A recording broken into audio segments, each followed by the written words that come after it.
The Last of Us is one of those games, if not the only game, that has made a lot of fellow Xbox console owners question their console preference. I was one of the many who decided to borrow a PS3 and copy of the game, just to see what all the fuss was about, and I have to say, it didn't let me down. The PS3 has much better hardware than the Xbox and a large disk capacity, making exclusive games like this a visual dream to play.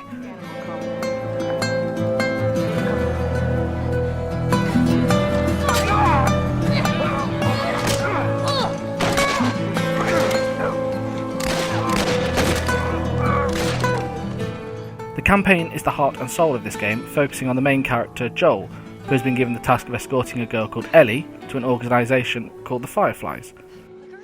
Without giving too much away, it's set 20 years after a global accident that has infected the human race with a brain-controlling parasite. It's one of the only zombie-infected games I've played where it feels real and not just yet another zombie game. The controls are very good to say it's on a PS3 controller, and it feels smooth to play.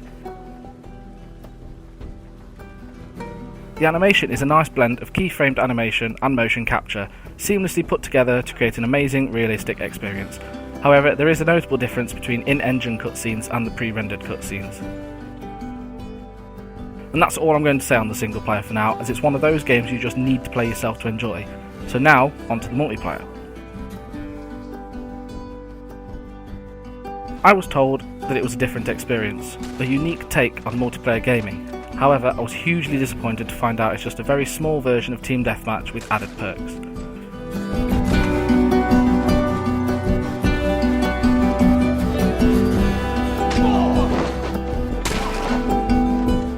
There are two teams of 4, survivors versus the Fireflies. The only difference I can find is that every match you start with basic weapons and armour, and you have to salvage scrap, bandages and resources to craft your stuff, just like in the campaign. Other than that, and the fact that instead of levels you gain survivors, it's just your average third-person shooter.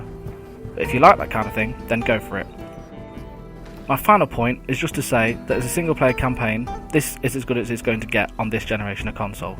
Naughty Dog pushed the boundary to bridge the gap between current and next-gen graphics and gameplay. It's well worth a purchase if you have a PS3. If not, go and borrow one from somewhere and enjoy it. Just, for the love of God, don't fumble around, or you'll die, just like this.